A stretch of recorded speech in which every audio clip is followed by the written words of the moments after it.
Well, good morning, everyone. Welcome to day 23 of the Democrat shutdown. And today, you all know, we have a special guest with us. We're delighted to welcome back to Congress, U.S. Secretary of Transportation, Sean Duffy. I enjoyed serving with him during my first few years here, and we're grateful he's serving our country in this very important position right now in these very challenging times. He's a very busy guy, but he'll give us a few minutes to give you an update here in just a moment. You'll hear directly from him about the very real and consequential ways that Americans are suffering right now because of the shutdown. I just wanted to give you a brief update, and then I'll turn it over to the Secretary. But by way of review, the reason that my colleagues and I have come in here every morning now during this painful Schumer shutdown is because we have to share the facts and we have to share the simple truth with the American people. And why is that? Because the Democrats are working overtime to try to hide those facts and to try to distract from the very simple truth here.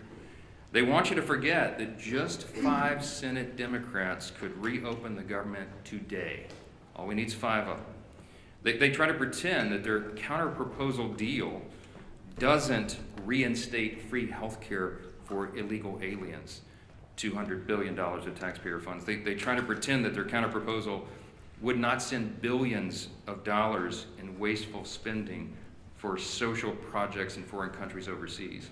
They don't want you to look at the facts. They don't want you to look at the paperwork that they themselves filed as the counter-proposal. And they refuse to admit that this entire shutdown is one big political game to satisfy the radical Marxist base of their party.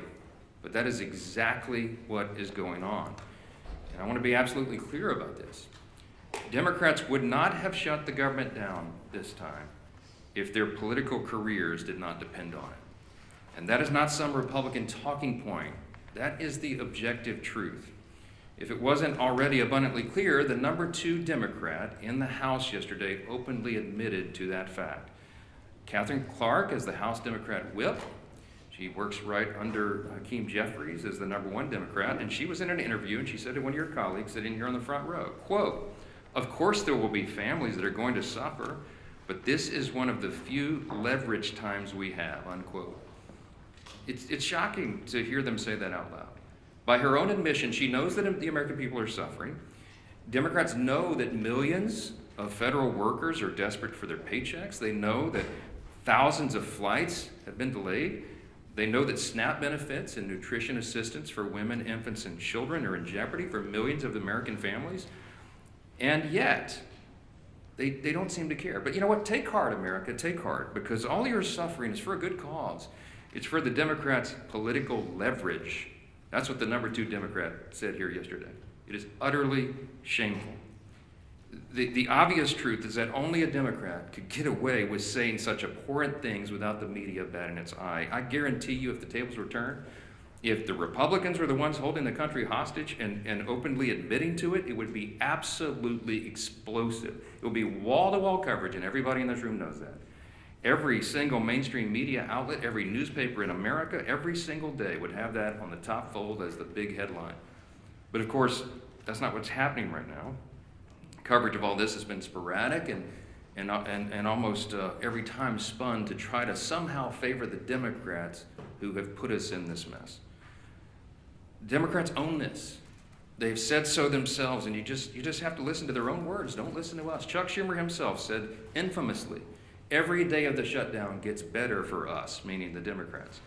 And then you had the Democrat whip here say yesterday, openly admitted, they're holding the country hostage for their political leverage. They're perfectly fine with that. They're perfectly okay with real pain being felt by real Americans as long as it helps their political agenda as they see it, as long as they can force $1.5 trillion new dollars in spending on America and get illegal aliens back on health care funded by U.S. citizens. That's their counter-proposal.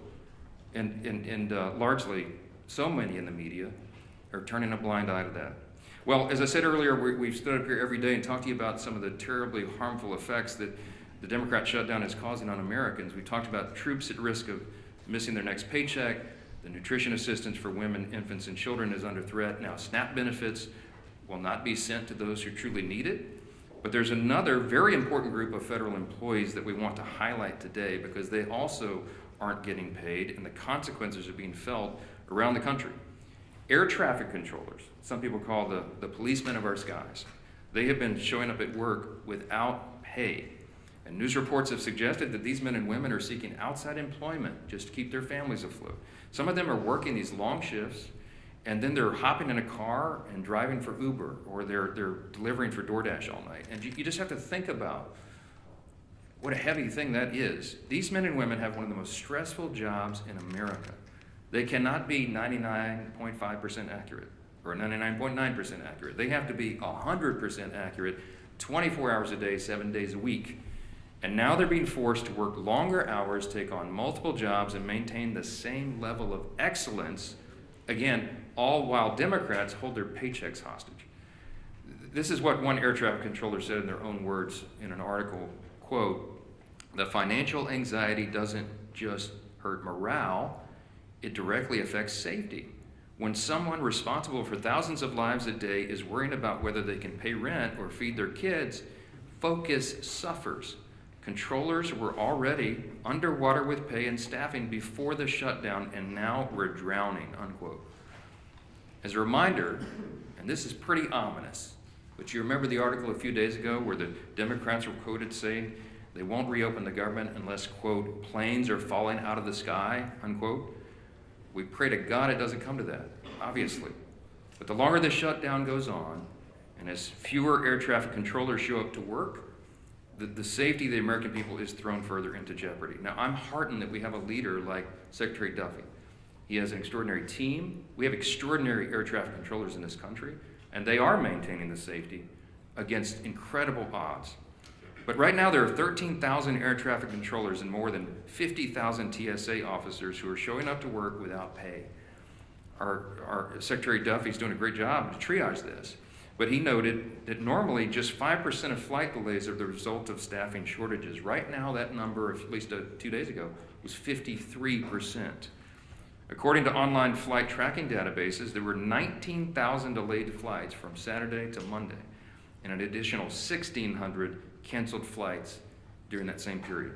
That number is only going to increase as the Democrat shutdown continues, especially as air traffic controllers are set to miss another paycheck on October 28th. We are rounding into a holiday season, as we all know, and we're in the middle of the height of the football season. This is peak travel time for the U.S. Hundreds of thousands of Americans are going to travel to football games this weekend, for example. And if the current trajectory continues, many Americans could miss watching their favorite teams and reconnecting with friends and family. So football fans, hey, if you're stuck in the airport this weekend while your favorite team is about to kick off, you can blame the Democrats for that, all right? They own this shutdown and they own the consequences too. So now here to share this firsthand perspective of some of the ways the shutdown is stretching thin American air travel and all of our air infrastructure is our extraordinary Secretary, Sean Duffy. And then after he speaks, you will hear from the chairman of Transportation and Infrastructure, our committee here in the House, our good friend, Sam Graves. Mr. Secretary, thank you so much for your time. Thank you, Mr. Speaker. First off, I want to thank the Republican leadership team and Republicans in the House for your votes to keep the government open, keep the government funded. Usually this is a House problem. It's in the Senate right now. The Senate can't find the votes to keep the government open, and it's Democrat votes. And I thought you made a really good point, Mr. Speaker, that I do think in the Democrat senators' hearts, they want to vote to open the government up. They don't want to hurt the American people.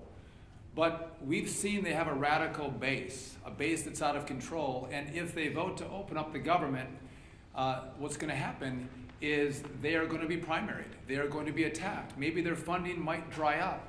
And so this shutdown is not about the American people, not about the pain that America experiences because of the shutdown. This is because Democrats are concerned about their own hide, and they've sold the country to the most radical element of their country. And I think that's really shameful. It's too bad.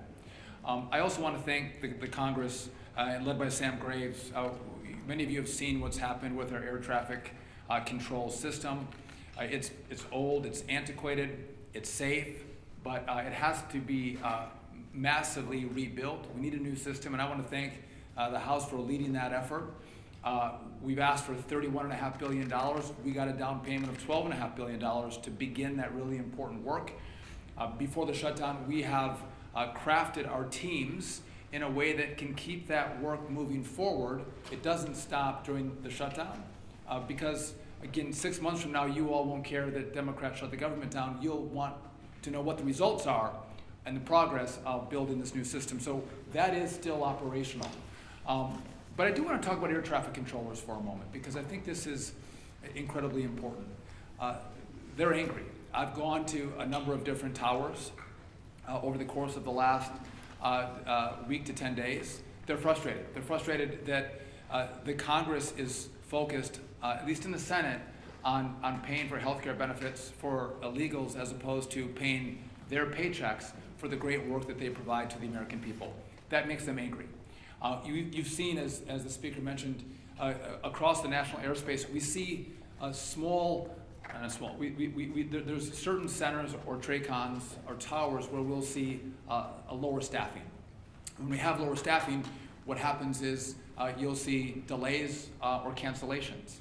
But it's not one tower, it's not one TRACON, it's not one center, it's maybe one center one day, it's a TRACON another day, it's kind of moving throughout the national airspace. But it's causing disruptions.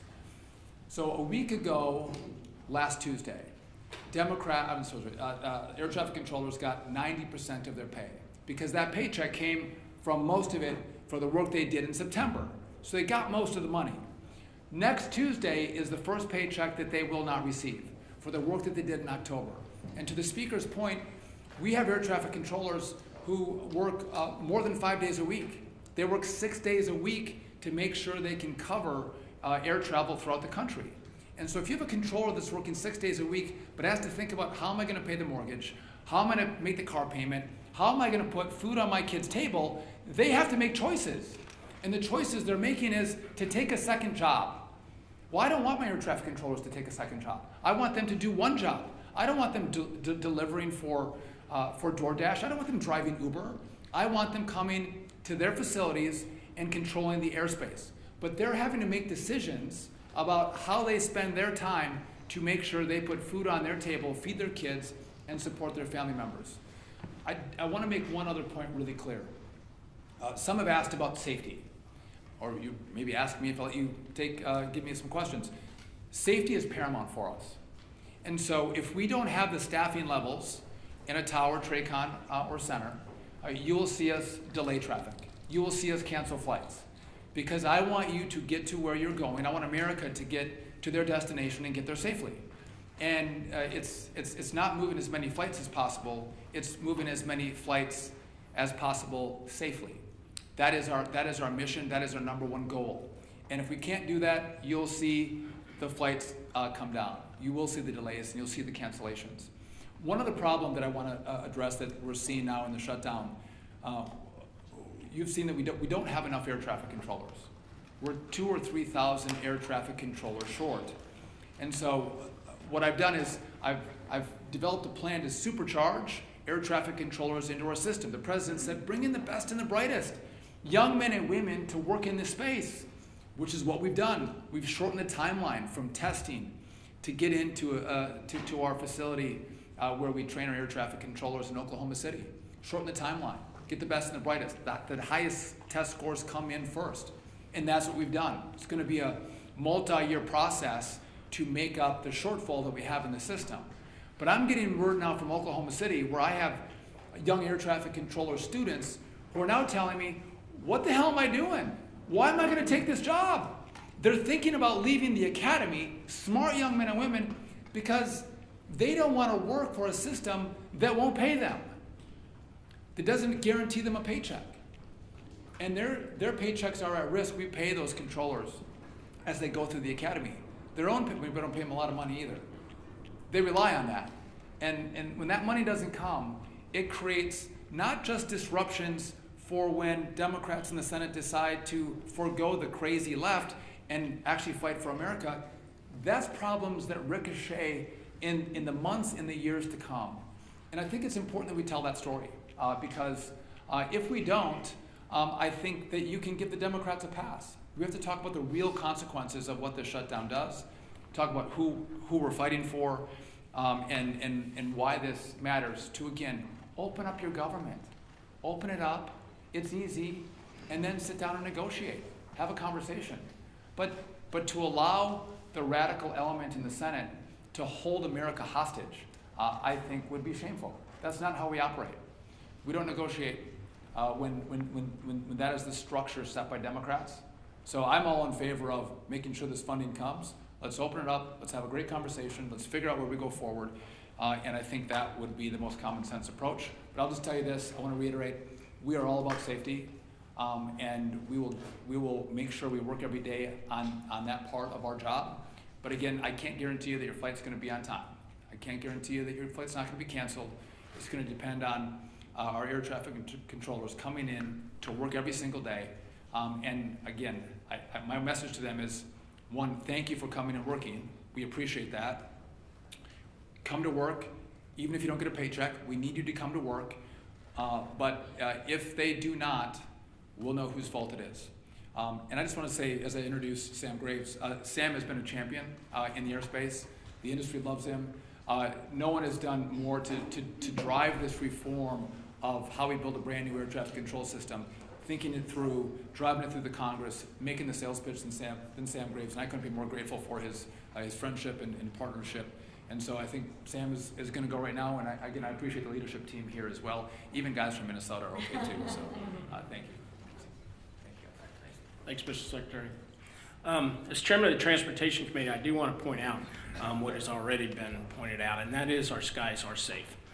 They are very safe for folks to travel and for folks to be able to get to where they need to go. And I do want to commend our air traffic controllers straight up, because, and this just goes to show you just how steadfast they are. They're showing up for work, they're doing the job, and they're making sure that our skies stay safe. I've got a number of good friends who are air traffic controllers, and they have expressed extreme frustration because of this situation. They're worried about getting paid. They're worried about, as was pointed out, meeting that mortgage and being able to make the car payment or whatever the payment is that they have to do, or take care of their family. Something as simple as that. I do want to commend the Secretary and the President for filling all of the open seats at the Academy in Oklahoma City. They hit their quota of 2,000 new air traffic control students that are learning, and I want to commend them on increasing the pay for students going to the Academy.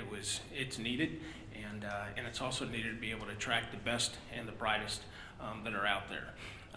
As the Speaker pointed out, this is political gamesmanship on Senator Schumer's part, and it's unfortunate that he's weaponizing the air traffic controllers and he's weaponizing families as we go into the holiday season when it comes to those delays that will ultimately probably happen and the cancellations that are probably going to happen. And as the Secretary pointed out, we need to remember who it is that is causing this and why they are causing this. This is political games. All we need to do is pass the clean CR so we can move forward and then talk about these things that need to be talked about. So, thank you. Mr. Lear. Thank you, Sam. I appreciate the job that our chairman of the Transportation Committee is doing. Really appreciate the job that our Secretary of Transportation, Secretary Duffy, has been doing, and especially want to thank those air traffic controllers who are showing up to work. Work that even in normal times is an incredibly stressful job. You know, as you can imagine, at any airport in America, but especially the busy ones, you might have dozens of flights coming in and out every single hour. And their job is to manage those flights so that everybody on those planes lands or takes off safely and gets to their destination safely. That's their job, that's their priority, it's their passion. And yet, when you add to that, again, in normal times, an incredibly stressful job, when you add to that the uncertainty of whether or not they're even going to get paid, while they still have the obligations of paying their house note, their rent, their car note, putting food on the table, adding that extra level of stress to an already stressful job is really straining the system. And so, as Secretary Duffy talked about, Some have taken to get second jobs, jobs that take them away from their current job. It's led to flight delays. It's led to real hardships for American families. As we're approaching Easter, Thanksgiving in just a couple of weeks. Imagine you're planning your Thanksgiving vacation to go see your family somewhere else. Maybe a kid returning from college to go see their family for the first time in a few months. And you don't know if the flight is going to be scheduled, if the flight's going to be on time, if you're going to be able to make it home. This is unnecessary. And people are starting more and more to ask the question, why is this going on?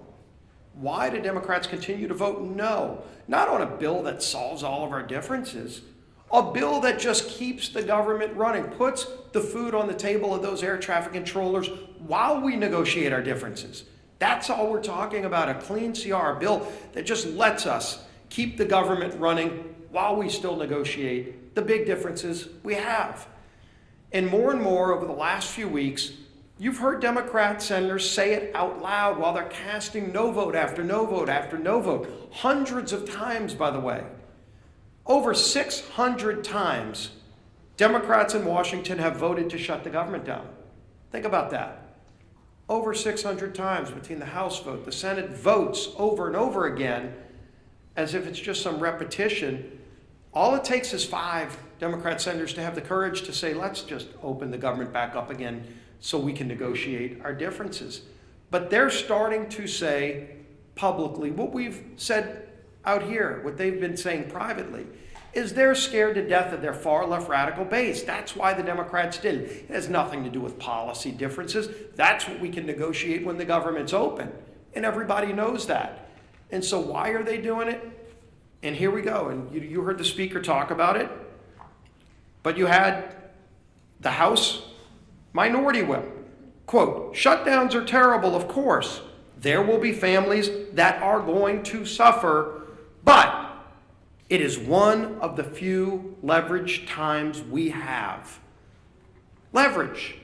Yeah, sure, they're okay with people suffering, but boy, does it give them leverage. For what? To appease their radical base, to show their radical base they're fighting Donald Trump.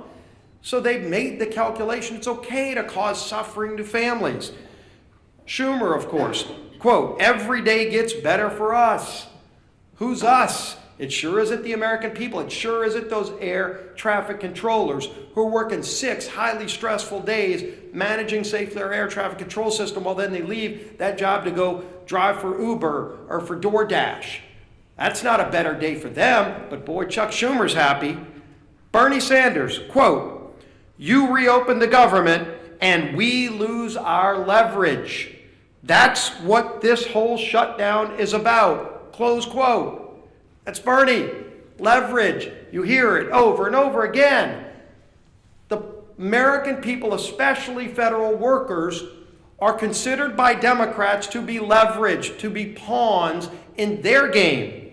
Senator Coons, quote, the point of this shutdown is not just suffering for suffering's sake, but to make a point. What point?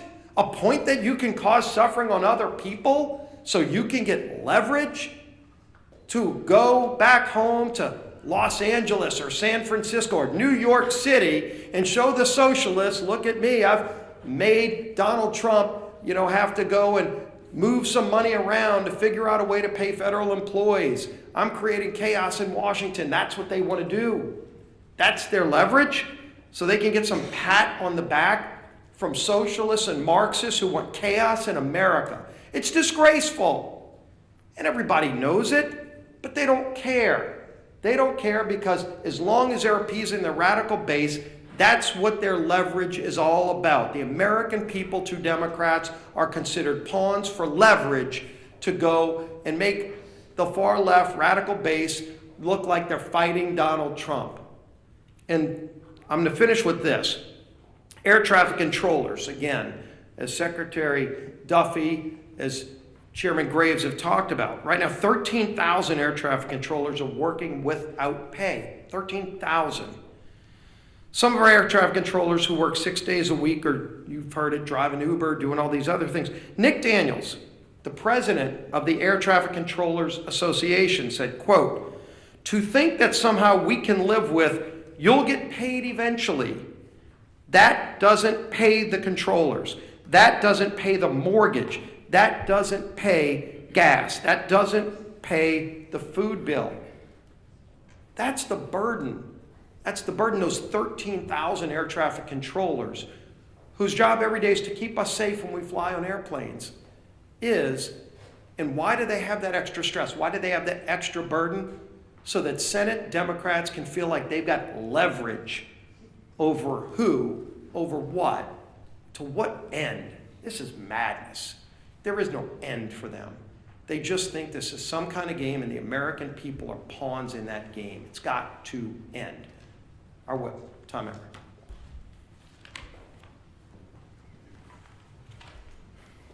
Shutdowns are terrible.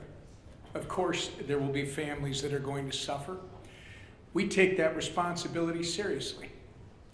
But it is one of the few leverage times we have. You've heard that 3 times now. A direct quote from the number 2 Democrat in the House, Catherine Clark. Meanwhile, in Massachusetts, which is Catherine Clark's home state, 45,000 federal workers are being forced to figure out how they're going to pay their bills next week. More than 1 million SNAP enrollees and 123,000 women, infant, and children who require nutritional assistance, they're going to be impacted, Catherine. Telehealth services and a home hospital program have been put on pause. Tens of thousands of travelers who come through Massachusetts airports are at risk of experiencing flight cancellations and delays, as you heard from the secretary this morning. Obviously, we can go on and on about the ways people in Whip Clark's home state and across the country are being forced to suffer because the Democrats refuse to reopen the government. But they don't care, because to them, suffering is leverage. To them, this is one big political game. It doesn't matter that millions of Americans are hurting because, as Chuck Schumer says, every day gets better for us. What a disgusting, despicable mentality to have. The truth of the matter is, Democrats could end their shutdown madness today if they would simply do their jobs. All they have to do is stop playing politics, pass our clean CR, and reopen the government for the people they were elected to serve. We're going to continue giving them opportunities to do the right and reasonable thing. The question is not whether they are able. The question is whether they are willing. I hope they come to their senses soon. But until then, we're going to hold them to account, and we expect everyone in this room to do the same. Lisa McClain. Thank you, and thank you, Sam, for being here today, and thanks, Secretary Duffy, for being here as well to talk about the reality of the air traffic controllers and the American people. The American people deserve the truth. Republicans are out there serving the American people, while Democrats are using suffering of the American people as leverage. And let me say that again, because I believe it is warranted. Republicans serve, Democrats use. And you don't have to take my word for it. I know you've heard it, but I need to say it again because I was on a news station this morning, and when they played Catherine Clark's comments, they're like, the question to me was, why are Republicans so upset about it? Like, why are Republicans upset about it? Everybody should be upset about it. I mean, this is what she said. The second highest ranking Democrat in Congress. This is what she said yesterday. Congresswoman Clark admitted, and I quote, "Of course there will be families that are going to suffer, but it's one of the few leverage times we have." Let that sink in for one moment. They are admitting, she is admitting, yes, American families are going to suffer. But we got to use you as leverage. Let that thing sink in. Does that not outrage anybody? I'll tell you who it does outrage. The American families that are actually suffering. So let me share this with you. And what I need you to ask them is, what are they suffering for? So what are the Democrats using the American people's suffering for? What leverage are they using that for? Well, let me tell you. To push their $1.5 trillion in wasteful spending, to fund health care for illegals, the Democrats think it's right for the American people to suffer so that we can deliver Sesame Street to Iraq.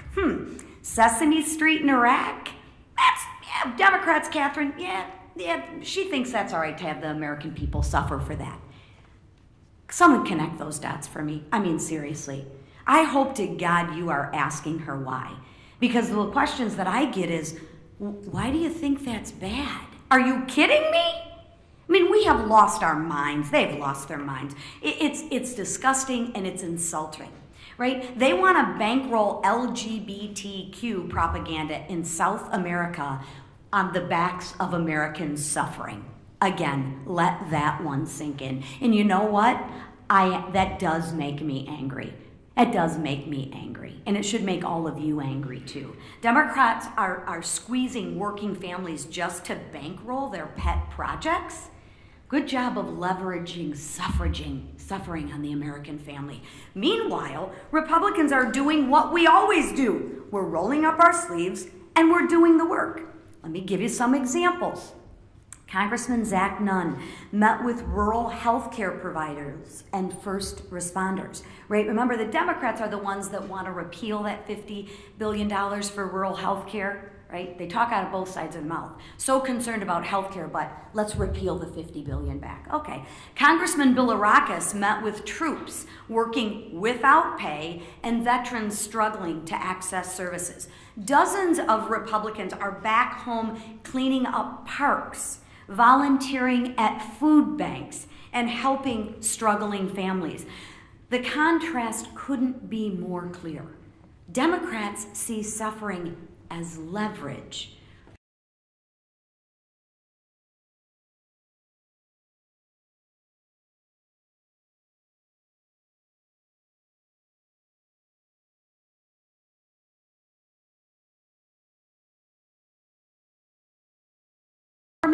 Get back to work and get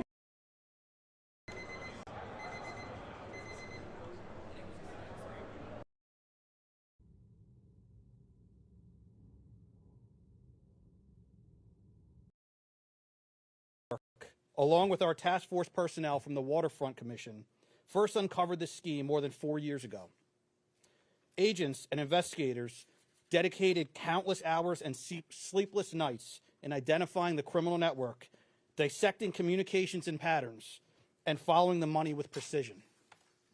We built a case, piece by piece, and what we discovered was a sprawling criminal enterprise that utilized cutting-edge technology and various methods of deception to dupe unsuspecting gamblers into paying up so that these defendants could cash out. As alleged, this sophisticated conspiracy cheated victims out of at least $7 million and placed the public and the defendants alike at risk. This case involved global reach, financial depth, and the patience to dismantle complex financial criminal enterprises from the inside out. When criminal organizations attempt to launder profits through our country, HSI connects the dots and shuts it down. To anyone who thinks intimidation, fraud, or violence will shield their profits, understand this. If you are exploiting our communities, expect HSI and all of our law enforcement partners at your door. I would like to thank all